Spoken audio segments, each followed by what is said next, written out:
When Tomb Raider first launched in 1996, it became a flagship title for 3D gaming. It was the 3D adventure game, challenging players to complete huge labyrinths which required platforming, combat, and keen observation to navigate. Lara Croft became synonymous with the PlayStation brand and PC gaming scene and married video games and popular culture together like never before. Curiously, Lara's escapades on handhelds oft go unrecognized. Her early Nintendo adventures were a direct result of the seemingly insatiable demand for more Croft, filling a market demand while also exploring new avenues. As Croft fever began to subside, handheld Tomb Raider titles moved in a new direction, seeking to recapture and reinvigorate interest by pushing mobile tech to new limits. While there were a couple of duds, most of Lara Croft's handheld exploits were impressive, worthy additions to the franchise, often matching their console counterparts in terms of quality. The following is an overview and examination of Tomb Raider games on dedicated handheld devices. A collection of ports, reformatted, and original titles. Playing the handheld Tomb Raider library provides a surprisingly similar arc of progression and innovation to the mainstay series.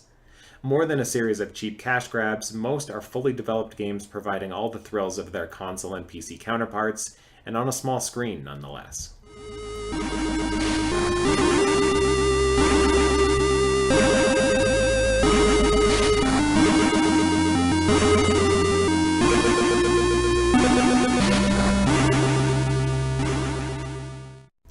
Despite Nintendo having a home console more than capable of running the games, Lara never set foot on the 64. Instead, Core dedicated a Tomb Raider spin-off series exclusively to the Game Boy Color. Tomb Raider, not to be confused with the first game, was a full 2D translation of the franchise's proven formula. Acrobatic platforming, exploration, and light combat were translated to the small screen and were fun as ever. More than just a throwaway title, Tomb Raider was developed in-house by Core Design, and it shows both in terms of gameplay and level design, but also in terms of technical prowess. Lara's sprite on the Game Boy Color was no small achievement, being one of the biggest animated sprites in the system's library. The game was followed up by an equally praiseworthy sequel, Curse of the Sword. The Curse of the Sword has Lara moving from urban to ancient environments, mirroring the mix and pace of Tomb Raider 2. The beautiful thing about these initial handheld games is that they are both an accurate representation of the 3D game's formula, and are thus approachable for longtime fans, but they also mimic the 2D Metroidvania setup Nintendo fans will be suited to, albeit in a level-based format. Great additions to both the Tomb Raider series and 2D adventure genre, these are must-play titles.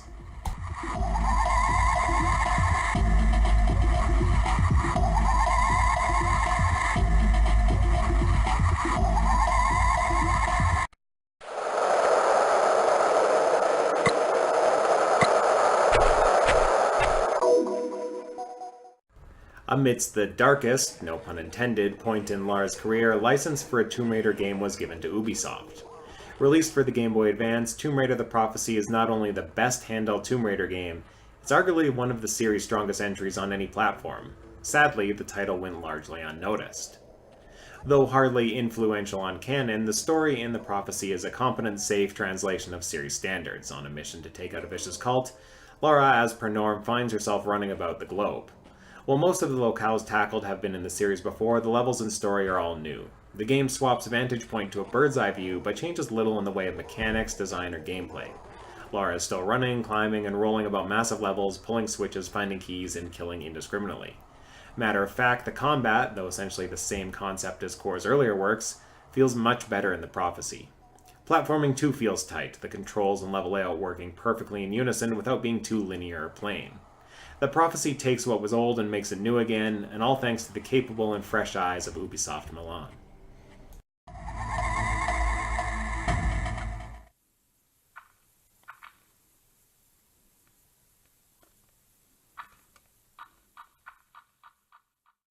Lara Croft's premier adventure sold its fair share of graphics cards, PlayStations, and Saturns in 1996. Nokia had hoped Lara could do the same for their debut gaming handheld in 2003, giving some street cred to their impressive portable 3D tech. While it was too much for Lara alone to float the N-Gage, the port served as something of a tempting diversion for fans. Bringing a 3D adventure as vast and complex as Tomb Raider on the go was a tempting novelty, if nothing else. Concessions were made to the N-Gage port, cutting out both music and CG cutscenes. These omissions are not small and do somewhat tarnish the original game's sense of majesty. However, exclusive to this port were a new outfit for Laura and a record feature meant to be used for shadowrunning other players' times over the N-Gage arena, a sort of speedrun archive. Content aside, this port runs and looks on par with the original console releases, though it does cut the save crystal feature, instead opting for the PC version's save anywhere system. Laura's controls have been well configured to the N-Gage's number pad and may even be one of, if not the, best ways to play. Curiously, an auto-run feature was added to this version, allowing Laura to run forward until stopped instead of having to constantly press forward on the tiny D-pad. It won't be to everyone's liking, and unfortunately it can't be disabled, but it becomes manageable after a few minutes of play. Despite its concessions and technical limitations, the new features and control layout make this port at worst a tempting diversion for fans, and at best perhaps the premier version of the game to play.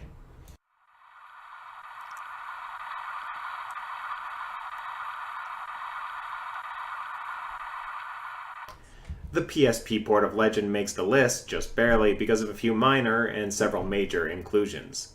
Legend on the PSP is a straight port of the console and PC release, fully intact for Sony's Handheld. Crystal Dynamics' first take on the franchise saw Laura undergo something of a soft reboot, origin and motivations altered to blend common themes of the previous games and movies, while also building something for new players to latch onto.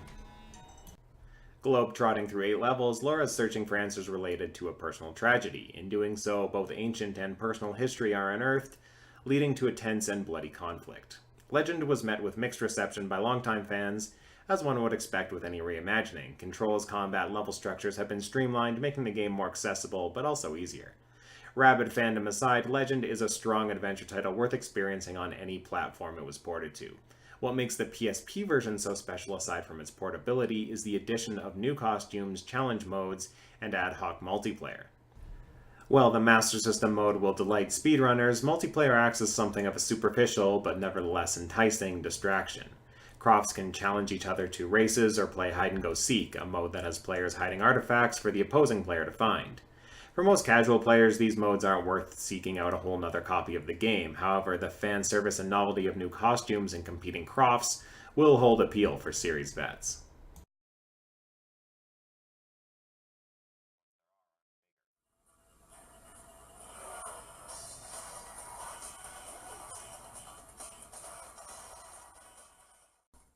While PSP owners were able to experience Legend in its entirety, Nintendo handheld owners got something of a revision. Legend was ported to both the DS and GBA. The DS version kept cinematics intact, replacing some of the shorter tutorial bits with text.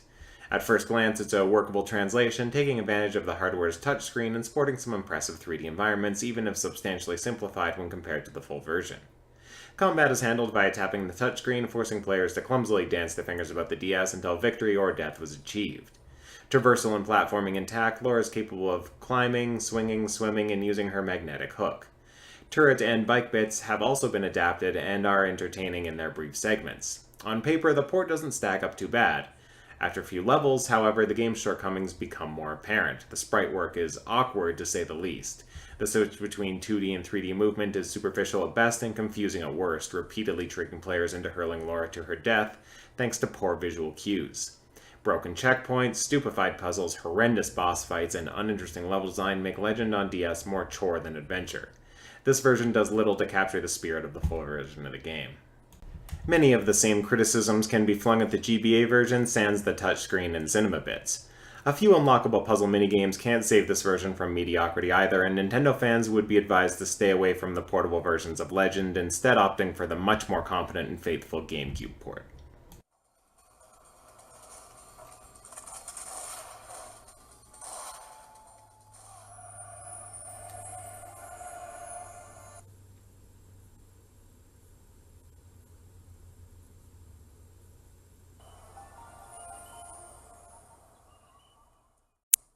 The finale of Crystal's first trilogy appeared on both then last and current gen consoles. Somewhat surprisingly, Laura skipped the PSP this time around, instead landing on the DS, the game fully reworked into 2.5D.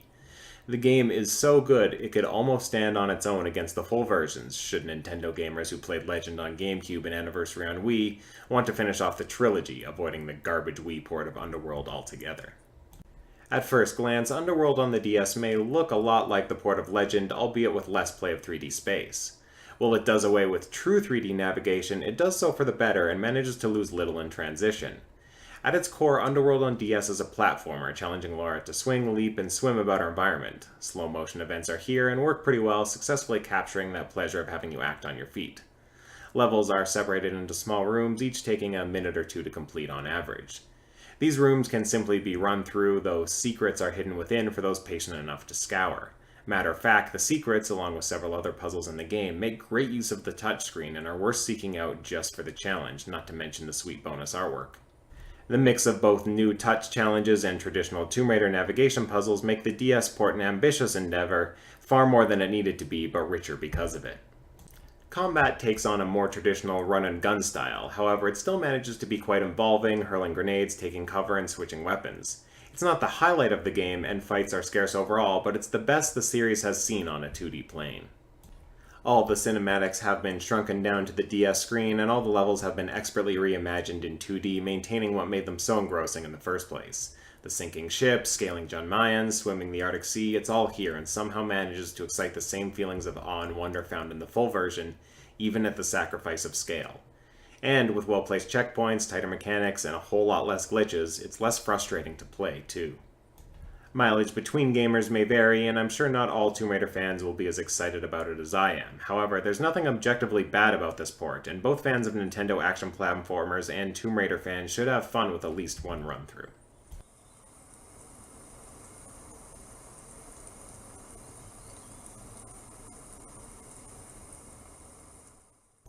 The handheld Tomb Raider catalog makes for something of an interesting alternative line of progression for fans to explore. The games could be enjoyed as complements to the main series or as complete digressions, a separate library of their own. Something of an anomaly in the business, the Tomb Raider brand was more often than not treated with care when moved to handheld consoles, creativity taking precedent. Series fans, or gaming collectors and historians in general, should have fun unearthing these relics.